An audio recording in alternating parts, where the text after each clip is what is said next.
Okay, so welcome again to the uh, Artful Making event with Tobias. And again, I've been a big fan of Tobias for a long time. I read some of his material. I do have some reading challenges, so I had not been able to read his People Scrum, even though I bought it 4 years ago. But I recently listened to his book over the last few days, and so kind of feel up to date to his viewpoints. And I all feel that I would have been better off reading it in 2013 when he published it than now.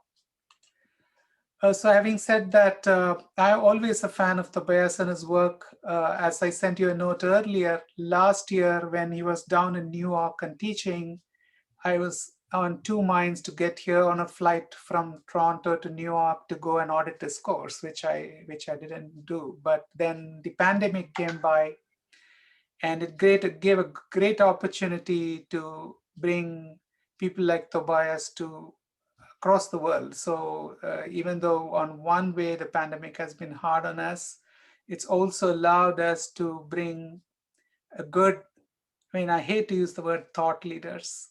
Uh, that's a terrible term in my opinion. But people who offer different perspectives and way of looking at things, and that's why I have Tobias here today with us. So thank you. And without much ado, I'm going to turn over Tobias to all of you. Thanks, Srikanth. As Srikanth mentioned, this is it's an interactive session. It's not a lecture. It's not a talk. So you won't really get anything out of it if you hide your face and turn your mic off. There's nothing. Then there's nothing to do. So I really invite you to, if you want to stay and join this, you will need to have your mic on, and it will be really nice to see your face so we know who we're talking to. Because there's going to be a series of breakouts around this. I'll prompt it. Essentially, I'm going to set some prompts up and have you talk about the four qualities of artful making is what we're exploring here. Now, in terms of the recording, Srikanth, I'm not sure how that will work. Because in the breakout rooms, it doesn't record in the breakout rooms, right? That is correct. So we would be recording the summaries, and when we post the recording, we edit out the pieces of the breakout because that will be just the few people who won't be joining the breakout in it. Right.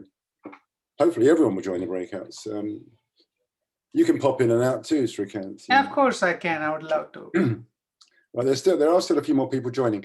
If you would, you see how I've got on my name, I've got my first name and my where I am in the world right now. It would be really nice if you could do the same thing so we can see where people are. You can put first name, last name if you want, but first name is what we're going to be using when we talk. So if you could just let us know what part of the world you're in, it's interesting. Because a lot of these meetups now, as you know, are international, aren't they? You know, people join. There's no reason you have to be in Toronto to join a Toronto meetup anymore. And I can see that Kate is in the UK. Hi, Kate. Hi, Tobias. Right, a few more people joining. So again, I encourage you to, if you can hear me, I don't know if you can, but if you can, it'd be nice if you could join us. So I'll start by just introducing the subject that we're looking at here. As you probably read in the introduction, the talk is based on some ideas from a book called Artful Making. Artful Making was written I think it was published around 2003 and written for some years before that.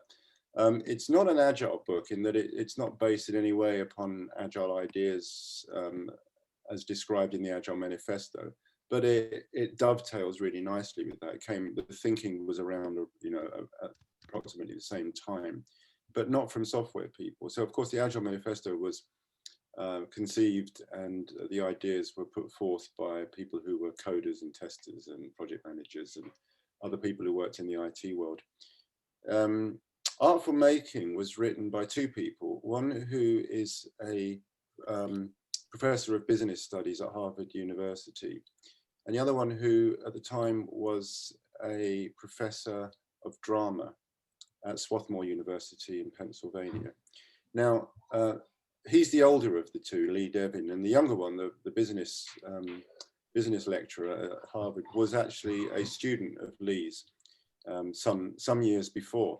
And as he started to teach management skills over the years, he started to remember some of the drama stuff that he'd learned many years previously and started to apply it in his business teachings and realized how powerful it was. So he got back in touch with Lee and said, you remember that stuff that you taught us, 20 years ago? I'm using that now in the business world. Would you be interested in collaborating on a book with me? So the two of them got together and they spent a few years kind of exploring these ideas and published this book called Artful Making. So essentially the title, what it means is it's a way of differentiating a kind of work that people do that's not, that's different to what they call industrial work. So industrial work, we might think of it as manufacturing, for example, work that reproduces things, factory work, some forms of engineering work as well, where things are very known. If you can create an upfront design and a blueprint and follow it exactly when you do the work, that's industrial work. That's not artful work. So the differentiating artful work from that. It's not to say it's devoid of art. It's not a judgment in that sense. It's just a way of terming these two things. Us in the IT world, we talk about complex work quite a lot, and simple work, complicated work, complex work, chaotic work. And we have models like the Stacey diagram and the Kneffin model that, divides work up in particular ways. And this is just another way of dividing work up. It's much simpler in my view, because it really kind of just has these two categories. Another way of thinking about it, terms that I sometimes use, is there's mechanical work, which is like industrial work, and there's organic work, which is like artful work. Organic work being work that when we're making things, we don't quite know what the end result is going to be. We've got some vision, we've got some direction, we've got some purpose, got intent, but we don't exactly know what it's going to end up looking like. That work is artful work. And the nature of that kind of work means that we have to continuously get feedback from our environment in order to know which direction to go in. And we need to possibly keep changing directions to meet the needs of the people we're doing the work for. So of course, that description could be a description of agile software development, right? It's pretty much exactly the same. But they're looking at, lots of different kinds of work, and they're thinking that they are writing for managers. The subtitle of the book, in fact, is What Managers Need to Know About How Artists Work. So their claim, and I think it's a reasonable one, is that pretty much all artists of any shade really work in this particular way. They work in artful ways. They work in agile ways. They work in emergent ways. They work in organic ways. They don't quite know what they're doing until they do it. So a great metaphor for me, when I was a software developer, the best way of people asked me about, who didn't know anything about software development, asked me what it was, what is it you're doing? And I said, it's like, because everyone knew about that TV show, Whose Line Is It Anyway, which is an improvisation show. I said, I do with software what these people do with words. I make it up as I go along. And that was the quality of software engineering for me. So it was not really engineering at all. It was more like software creativity, or software craftsmanship is the term that has been coined since that time. So it is because the nature of software products is they're trying to meet immediate real world problems, and those problems change all the time, perhaps much faster than the problems in other spaces. So, we're able to steer and adapt our way towards the thing we want to make. And that's an artful approach to work, essentially. So when they're writing about this and comparing these kinds of work, they say, we're not going to look at industrial making. There's a lot of books written about that, and it goes all the way back to Frederick Winslow Taylor and before, this idea of scientific management, where it's about defining things, essentially, right? When we're doing manufacturing work, industrial work, factory work,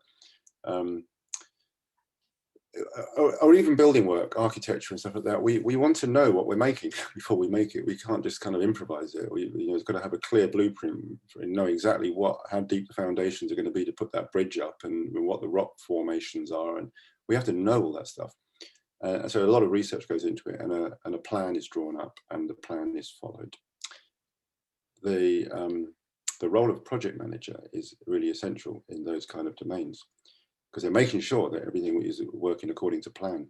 Bringing project managers into artful work is not so successful, it's turned out. You know, we try to have project managers in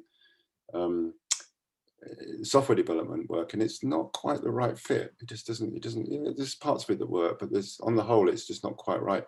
And so when you're looking at things like Scrum or extreme programming, they don't tend to have project managers. They just have a lot more dialogue, a lot more conversation with each other and directly with the customer, because it's the customer we're here to serve, and we're here to meet their needs, essentially solve their problems for them. And so the more direct the conversation can be between the people doing the work and the customer, the better.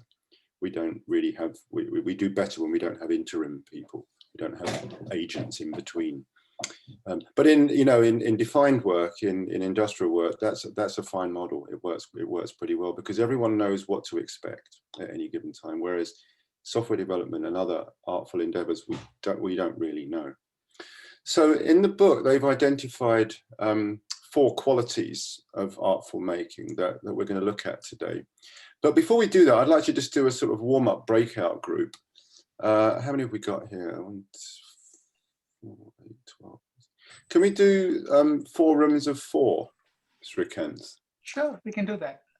And in those rooms, I'd like you, if you don't have your camera on now, and I understand it because Srikanth has said he's recording this, and you may not want your face to be recorded. When you go in the breakout rooms, they're not being recorded, okay? So, and these are dialogues. So I really would like you to, at the very least, turn your mic off and join the dialogue.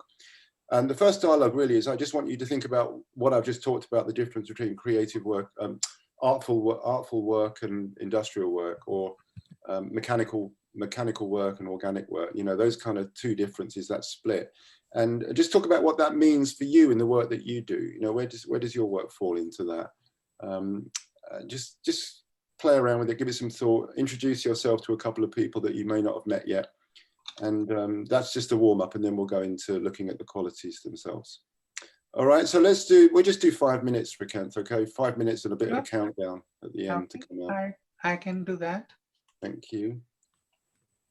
So hopefully you had the chance to say hello to someone. I noticed that there are a few people from other parts of the world here. I saw Costa Rica there somewhere. Laura, hi, Costa Rica. Hi. Someone from the USA. That's also not Canada, as I understand it. Though sometimes we could be called the 51st state of the Union. Oh, I don't know about that. Are you sure? Yeah. You want to be careful what you wish for? Well, Negative. we're kind of the nutty children to the south of sweet Canada, so. I don't know, a couple of USA people. Okay, let's move on here.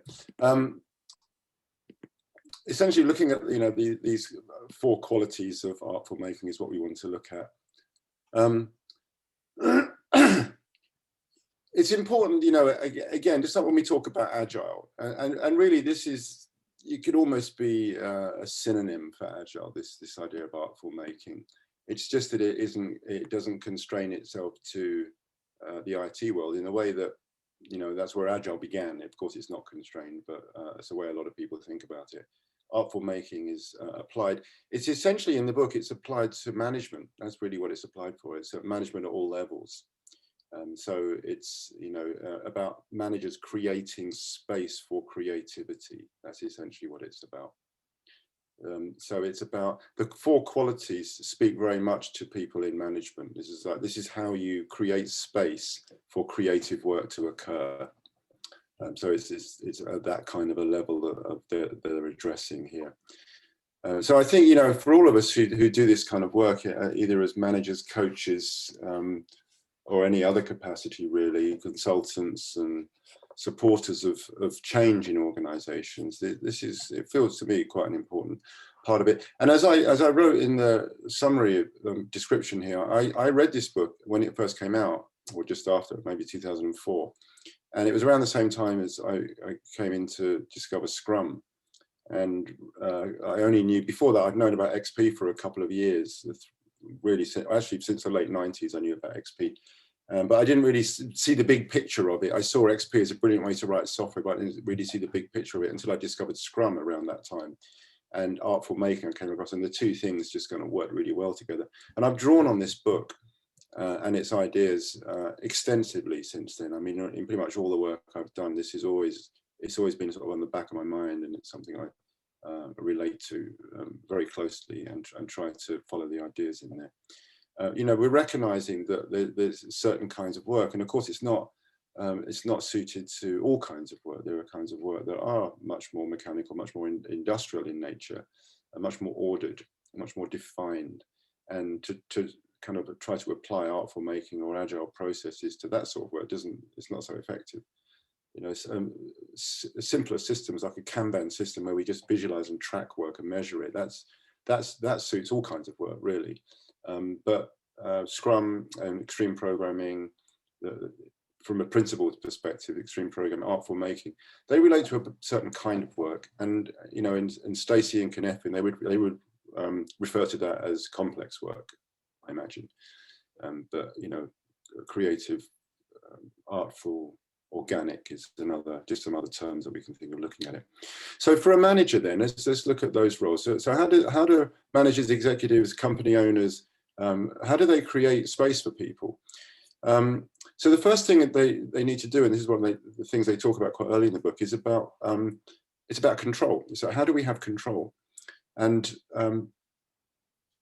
in most organizations, we have control through restraint. We try to put measurements in place that helps us to stay in charge, you know, to sort of like be able to assign work to people, tell them what to do, set plans in place. And it's all about constraints. It's putting the right constraints in place will help us to do this. And they're saying in the artful making sphere, what we need is not constraints, we need release. So we need the opposite of that. But that doesn't mean, but releasing doesn't mean letting go of control. It's actually just another kind of control.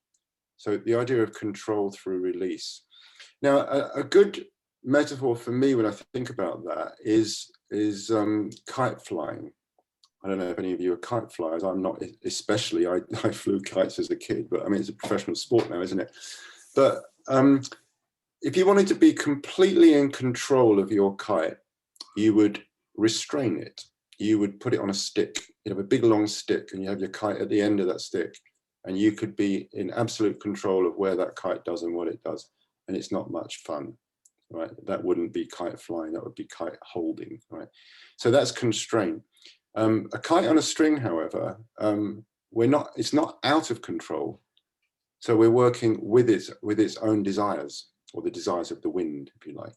So we have the kite on a string. We're not completely out of control, and we can control it by working with the elements, working with the movement of the kite, rather than trying to constrain the movement of the kite. And so that's where the beauty comes in. When you're flying a kite, the beauty comes from the release, not from trying to hold it and constrain it too hard. Right? So you're pulling back on that string, you're releasing it when you need to, you're letting it go, you're letting it run out, you're hauling it back, and you're playing with the elements when you're doing that. That's management through release. Right? So that's the next conversation. And I think, Srikant, to get this in the time that you would like, we should do the same time here, 5 minutes plus a minute countdown. Mix the groups up again, and you're just going to have a conversation now about this idea of management through release. So I don't know what your roles are, but whether it's a manager or the fact that you are being managed by someone, how does that idea of management through release sit with you? Is it something you've experienced, something you'd like to experience? Is it something you do yourself? Is it something you'd like to do more of?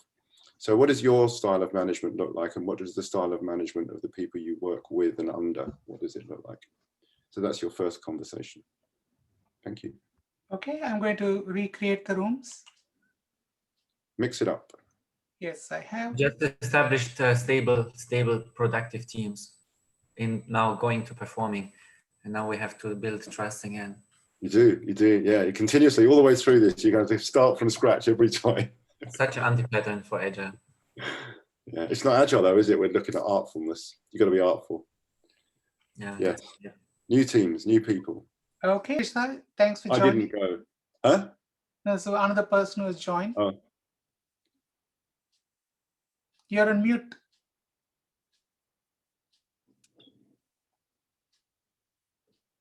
Sucheta? Hello, how are you doing? The participants are in the breakout room discussing a particular topic. I think people are coming back. Oh, it felt short, didn't it? Short and sweet. Interrupted mid sentence. Time is going fast so by. I wish we could have a counter earlier. Yeah. What would you like? Would you like someone to like alert you to how much time you've got left? Maybe Srikanth could do that. They are short, but we're trying to get this into the lunch hour essentially, aren't we?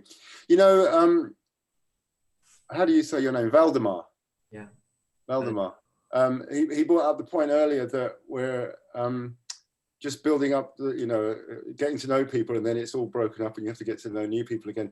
But there's a bit of irony in that, because really what we're talking about here is, as you'll see, is we're talking about building up this idea of an ensemble of people. And of course you can't do that if you keep shuffling people around and breaking them up. But for the spirit of this meetup, right, and the idea that you may not know each other, it gives you a chance to chat to some new people. It does, if we were doing a longer session on this, you would want to start to build a little bit more like permanent teams, kind of like we do in Scrum. But for the nature of this, humour me, if you would. So the next thing we're going to look at, and again, these conversations you have are your conversations. They're not intended. They're intended to just spark some ideas in you that you can then take away and think about on your own or with your other colleagues later. We're not going to like bring it all back to the room and report back. There's none of that. It's just your conversation. We come back, I'll prompt the next one, and off you go. So there's an order to this. There's the first one is release, and the second one is collaboration. So that's a familiar term to most people here. When you just a question, do you share any screen, or do you just talk? I'm sorry. Say it again. Do you share any screen? Like, do you want to share any screen, or do you? No. Or is it only talk? I don't see. No. No, I'm not sharing any screen. Okay. All I have is this. Okay. That's the first one.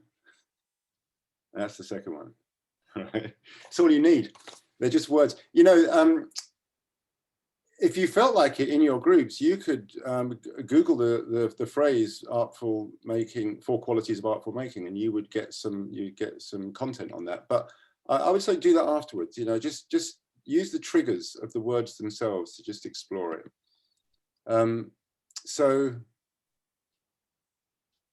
we're moving into collaboration, and so when you as a manager can set up an environment where you're releasing people into their greatness, essentially that's the idea. We're releasing people into their greatness. So we trust that the people that we've hired know what they're doing and they can do it. We support them as they need support, and we step back, we step out of the way. Again, this is very much like we ask people to do in the world of Scrum. That trust your teams, that they will do what they need to do.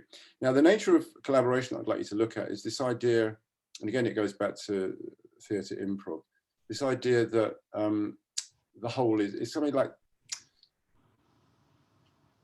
about letting go of your own ideas. I think that's probably the best way of putting it. Collaboration is very much about letting go of your own ideas and listening to other people's. So the more we hold tightly to our own ideas, the less ability we have to learn from other people.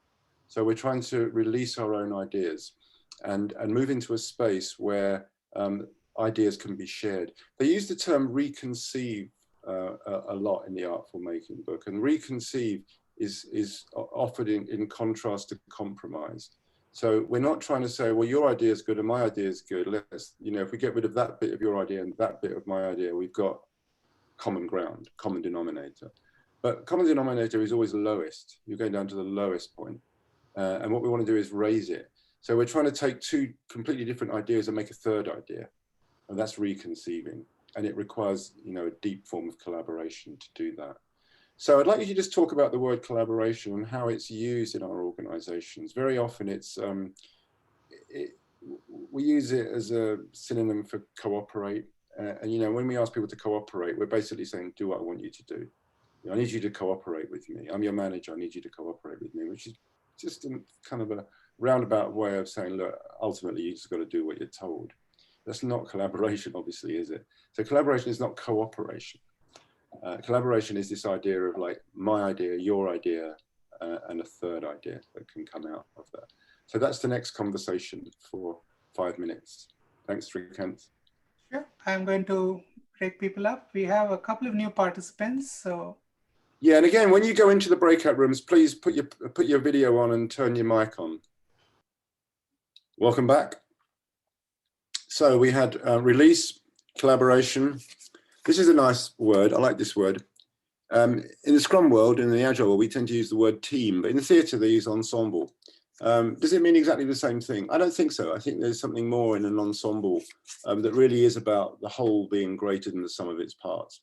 And we belong to something bigger than ourselves. Now, we do strive for that. And when I teach Scrum, that's what, you know, I try to get those ideas across. But for me, it kind of comes directly from that model. We're not just a bunch of experts in a Scrum team. We're a bunch of people whose skills support the skills of the other people. So our work supports other work. It's not just work in isolation. But when we're moving from a traditional way of writing software, which is very much about silos and handoffs and stuff like that, the idea of a Scrum team as an ensemble is quite alien to a lot of people. So we're really looking at what does it mean to be part of something that's bigger than you, and creating something that you couldn't possibly, no individual could possibly create alone. You're creating something much bigger than any individual could do. So this concept is that the whole is greater than the sum of its parts. What's your experience of being part of a group of?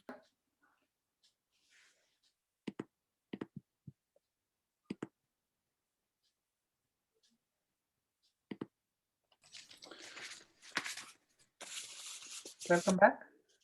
Welcome back, everyone. So we're going to look at the fourth one now. Remember, that was the first. We need to release people into their greatness.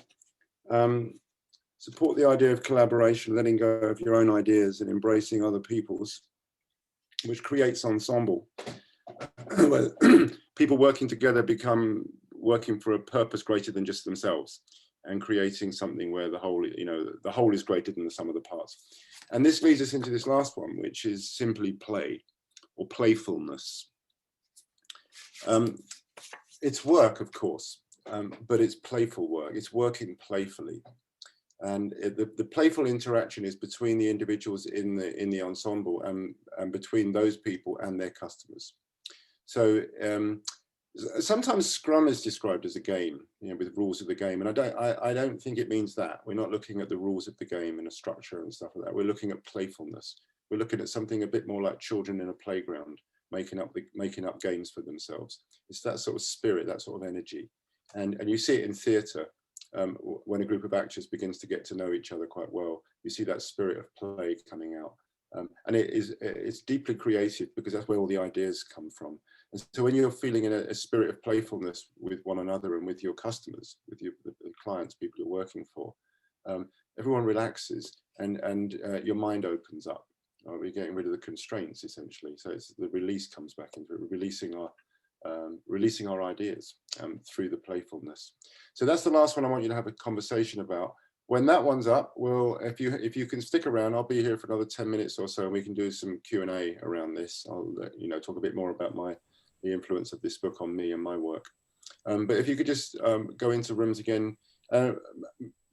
Again, it's just 5 minutes, including the countdown. 3 counts, right? So it's a real quickie. Okay, I'm going 4 minutes of the countdown. Just so people can get off if they need to. So we're looking at playfulness. You know, how does playfulness show up for you and the people you work with? Is there enough of it? Is it your playfulness, or is it corporate playfulness that is kind of foisted on you? Because they're very, very different. All right, so take some time to compare them. Here comes everybody. Well, it was a bit of a lightning leap through these different ideas, and perhaps there was some benefit and some use in having those conversations. I do encourage you to take a look at that book. There's actually, I can maybe send you there's a good synopsis. That one. That's a decent synopsis of the book. It just sort of highlights what's in each chapter about that. And then if you want to just read where is it?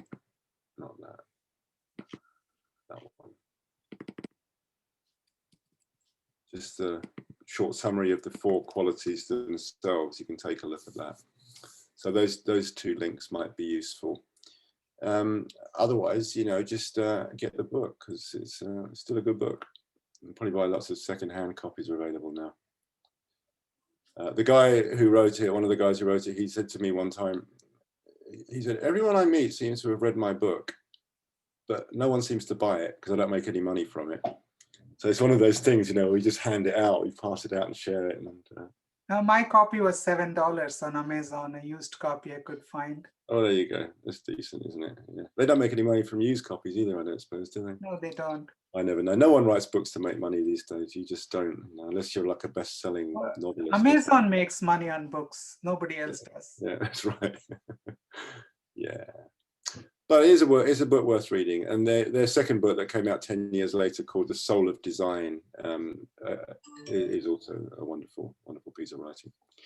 So anyway, it's nice to meet you. If you want to stick around though, I know that some people have to go because it's back to work time, but I'll be around for another, you know, until 15:15. So we can, if you've got any questions, I'm happy to. You can either enter your questions via chat window for Tobias, or you can unmute yourself and ask him directly too. It's only a smaller group. We are here. Good idea. I have a question. Yes, Karen, go ahead. Oh, okay, go ahead.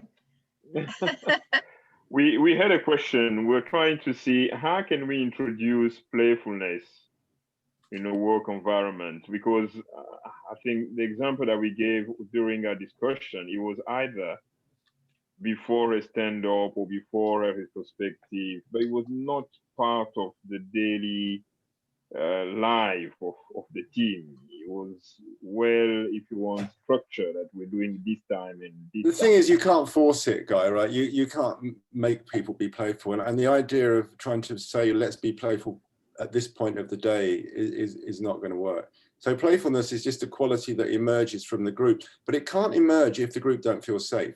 So it comes back to psychological safety. You know, if we create a space that's conducive to conversation, first of all. So if people are in a space where they're all facing away from each other and they've all got their backs to each other, they're not going to engage in much conversation during the day. If they're not pairing, they're not having that kind of intimacy of dialogue that they would if they were doing pair programming. If they're sitting in cubicles, obviously that's never going to work. So the team that I found the most playful was a team that shared a space, did what they call promiscuous pairing, where they're changing partners, changing pairs a lot. And they always had lunch together. One person would take the lunch order and go out and pick it up. We were in New York, so there was like a million choices. And they would bring the food back. We'd all have lunch together. And the playfulness just came from that. It came from the spirit of the people in the group, you know, and they would do silly things. They would stop working and they would all go out somewhere, or they, you know, they would decorate the room in a particular way, or, you know, there was just stuff happened, just, you know, things, or they would stop and play a word game for 15 minutes or something like that. And because they were able to do that, they didn't have a manager breathing down their neck and worrying about whether they were getting enough work done. They didn't have any of that. So they were able to just be themselves, you know. It's sort of like if you imagine yourself with your kids at home, and one of them suggests playing a game, and you start playing the game, and maybe they don't play it properly, and it gets a bit silly, and then it gets a bit funny, and you're all rolling about the floor laughing. You're looking for that spirit, right? No one designed that. It just sort of happened because of the closeness that you felt. Mm-hmm. You know, so we're trying to, so rather than trying to build in fun, which is the problem we have in a lot of corporations, they say we're going to have fun, and they're going to build it into the day, and they're going to buy all the football table footballs, and, you know, all these things, and bring beer on a Friday. And yeah, well, that might be nice. It's not. That's not what I'm talking about. It's not playfulness. Okay, that's corporate fun. That's different. So you've got to find out, how do I make an environment is the question, Guy. It's not like that, how do I make fun happen? How do I make an environment where people want to be and feel relaxed in and feel they can enjoy themselves? Then it might come. Then it might come. And how about Tobias? So one more thing. So again, hold on. I just finished that thought, because again, you're going to the playfulness, but there's those three things that come before that, right? Where's the release? Are people being released? Are they collaborating, or are they just working alone? Have they got ensemble? Have they got this whole greater than the sum of its parts? Because you haven't got those things in place, the play's not going to happen. So you've got to go back to the drawing board on that one, I think. Yeah, sorry. Thank you. Karen. So how about in our beloved remote environments today? It's harder, isn't it? Yeah. So any example to share? Well, you know, part of it depends what we mean by fun. When we have this idea of fun, we think of laughter or playfulness. It's not necessarily laughter, all right? It's not having fun, playfulness. Playfulness is just is being curious and experimental and feeling relaxed and comfortable. So one online workshop I did, the trainer, he used no technology. It was all analog tools. So he was getting us to draw and hold pictures up to the screen and things. And in the lunch break, he built in a 2-hour lunch break and encouraged us to have lunch together. He said, take your laptops into your kitchens or your dining rooms and prepare your lunch where people can see you preparing your lunch, and talk to people, talk to each other while you're doing this. And not everyone did it, but some of us did it. And by the end of the lunch break, we felt really close. You know, and people were drawing as well. So we were eating lunch, and then we had, because it was long, it was 2 hours, and we had some time to paint. And so people were painting, and people were eating, and people were talking. And it was just like being in their living room or being in their kitchen with them. So all the sort of awkwardness about, you know, have I got the room set up right? Am I using the right virtual background? Am I giving the right impression? All of that sort of went by the way. And we were just hanging out in each other's kitchens. And for me, that was playful, right? So that was like, and then the creativity started to happen. And I painted a picture in that time. And I don't paint, I always think I can't paint. And I painted a picture and I was really proud of it. I made something that I thought, wow, I can actually do this. And that came out of the environment that trainer, that particular facilitator was able to create. So again, it comes back, for me, it almost always comes back to the environment. That's what I like about this book and the second book they wrote called The Soul of Design. It's all about, the focus is all about the environment. It's if you create the right environment, the rest falls into place. But we come at it the wrong way. We come at it through trying to fix the people and help the people enjoy themselves or make sure the people are okay. The people are okay. We're always okay if the environment we find ourselves in is conducive to that. You know, it's got to be, we've got to have a sense of security, a good sense of safety. Our needs must be met. Our basic needs must be met. And then the creativity starts to flourish. So it seems to always come back to that. Another Thank you question. for helping us flourish. Online or not, online or off. Yeah. We've got to get experimental, Karen, with this online stuff, right? We have to start really taking some risks with it. Having people, you know, get up away from the computer, take the laptop with them, or get on the phone, get Zoom on the phone and go out for a walk and in pairs or something like that, and look at the nature, show people the nature that is in your area, and they can show you what's in their area, you know. And so we start to connect in those ways. There's so much we can do with the online stuff beyond what we're doing now, which is really sitting and just looking at our screen, isn't it? There's a lot more to it. The other thing I've done that I find really helpful for building up trust and kind of playfulness is to just have people in pairs ask each other questions about what they can see in the background of the room. So Karen, if I was with you, I'd want you to tell me about your picture that's behind your head. I want to know the history of it, where it came from, how long you've had it, who bought it for you, what does it mean, where is it? You know, all questions like that. And with other people, even with the virtual background, why did you choose that particular, you know, you've chosen a garden, or you've chosen a library, what is it you're trying to convey through that? And so you can have some really interesting conversations just with what's going on right here, right now. That's why I always encourage people to not use the virtual background, but to have something natural back there so we can be curious about it. But it works with virtual. It doesn't work if you've shut your picture off altogether, of course. Unless all you can say is, well, why did you shut your picture off? There's a curiosity about that. Another question. Any more? Yeah, Yuri. Hey, Tobias, thank you. It's very interesting. I also looked up, you have a book, something about Scrum, something? Yes. Okay. I do have a book about Scrum. You missed it. Okay. You missed the introduction from Srikanth. He talks about audio. I looked it up on Amazon and it came up. So you don't see playfulness being the opposite of, or kind of the counterpart of structure, do you? Oh no. Basically, you know, if you have a business-like structure, and process around things, right? Yeah. It's So not the counterpart. it's not like they contradict. They can. No, not at all. No. In fact, I would say that you can have a lot more playfulness if you have structure. If there's no structure, there's no safety, right? So playfulness comes out of the sense of, I'll use that term again, psychological safety.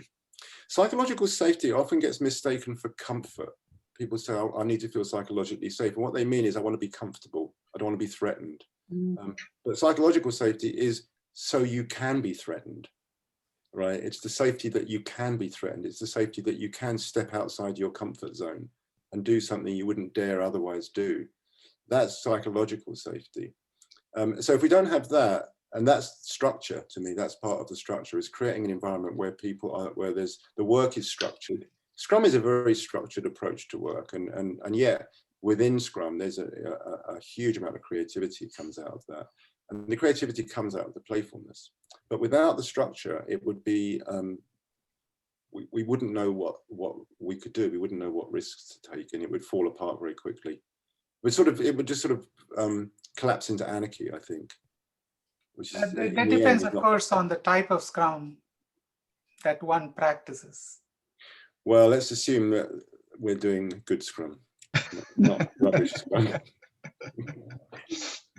It's not just Scrum, it's structure. The thing about Scrum, right? Scrum is a structure, it's a framework. It gives us some structure to our work.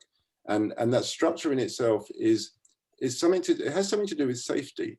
And a sense of just kind of knowing what's around the corner to some extent, right? Even though we can't predict what our product's going to be, we do know that at the end of this week, we're going to have a review meeting. So we better get our work ready to show it at the review meeting. And if we can't, we better go and have a conversation with the customer to tell them it's not going to be ready. And so it makes sure that we do the things that we take responsibility. That's what structure gives us. And so we start to take responsibility. We feel more comfortable with one another. We trust one another. Trust grows. And so the playfulness grows. Yeah, and I find that the safety is actually, it can bite you back as well.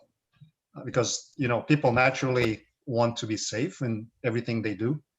And if you get an organization where everybody's covering their back and, you know, I need to do something, I need to confirm with PM. PM that's not safety though, Yuri. So it's like, it becomes like safety. It's not safety. That's cowardice, right? That's fear. Right.